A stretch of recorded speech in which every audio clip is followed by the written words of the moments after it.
Well, he's a strikeout guy, and he has that split that has ability to strike out people, and that's important when there's men on base. And he was outstanding again today. He didn't give up an earned run in 8 innings, and we ended up winning the game 3-1. Offensively, that 8th inning, sort of the blueprint of what you were talking about before the game of how you guys can put together runs. Yeah, I mean, you need to put hits together, and you know, we had a great opportunity in the first inning and weren't able to get anything done, and we had some other opportunities and weren't able to get anything done. But Matt gets a huge hit for us in the 8th, and we take advantage of that and end up winning 3-1. Dan, Joe, what's going on with Teixeira? His wrist, I could just tell when he was swinging today, he was sore. So give him a couple more days off, and we'll see where we're at as we move forward here. You know, I went up to him in the 4th inning after the at-bat. When he came in, I said, you know, we can do one of 2 things. And he said, I'll play defense until it's my bat. And I said, then we'll take you out. How concerning is this? Well, lingering? it's inflammation. We just got to knock it out. It's concerning in the short term. As far as the long term, I feel that he's going to be healthy. But right now he's got some inflammation that he's having a hard time knocking out. But you initiated the discussion? Yes. Susan. How much does Ellsbury have to do with that whole inning, that the hit and the stolen base makes the catcher throw? A ton. You know, we've seen that so much from him over the years that he has the ability to steal bases at really important times. I mean, you look at he did it against the Cardinals. He does it again today and puts a lot of pressure on him, and the catcher ends up rushing a throw and ends up throwing it away, and that's the difference in the game. Kevin.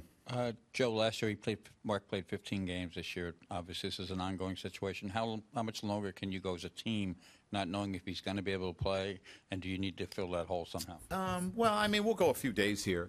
I mean, we won't rush to a judgment here. We'll go a few days here and see where he's at. You know, I'm anticipating giving him Sunday and Monday off and seeing where he's at Tuesday, and then if we have to make a decision, we'll make a decision. Anthony. Along those lines, Joe, do you feel like, you know, that this is something that those are the kind of decisions you're going to have to make all season with him? I mean, is it going to be? You that know, kind of thing you're hoping as the season goes on, it's less and less, and that the further he gets removed from the surgery, that he's better and better. But I can't tell you, I've never had the injury. You know, I'm sure for each guy, it's different, depending probably on their swing.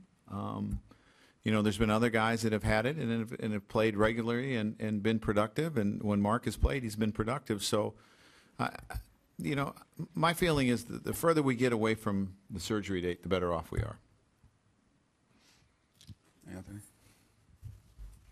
What does it do infield defense-wise when he's not in there to you guys? I mean, obviously, you see him make a play like that 3-6-1, you know, backhand, start the double play like that. He's obviously a very good defensive first baseman. What does it do infield-wise? Well, we're a little inexperienced in that situation without him in there, and his defense is extremely important to us. And, you know, we just ask, do the best you can, guys, you know, until we get him back, and we'll figure it out. Anthony. Joe, are there any further tests or doctor visits scheduled for Mark? No, he saw his doctor on Thursday, and it was inflammation. So I'm, you know, I'm assuming they're not going to do a test, but you know, we'll wait and see. It probably depends on how he feels over the next couple of days. Brian, right here in the front row. Joe. Oh, you didn't have a hand? Sorry. Anthony. Joe, how do you approach this? I mean, Yankee fans will look at this and they'll say they need to go get somebody, you know, right now to be X's backup. When something like this happens, how do you view it? Well, I think that if it's going to be short term, you just use the options that you have. And our feeling right now is it's going to be short term. I don't think you want to rush to any judgments without giving it a few days to see where we're at. So we'll stay status quo for now, and then we'll make judgments as the time goes on.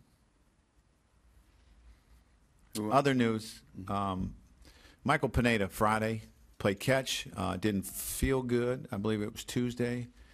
Not as sore as he was before, so we flew him back. He had an MRI this morning. He's got some inflammation still in that area, and he'll be shut down for a little bit of time here, and then we'll try to get it going again. It's not the news that we wanted, but it's what we're dealing with.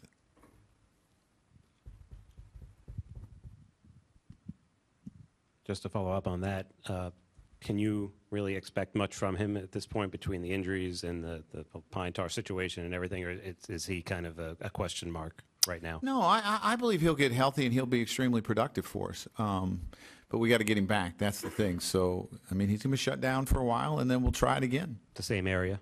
Yes, the exact same area.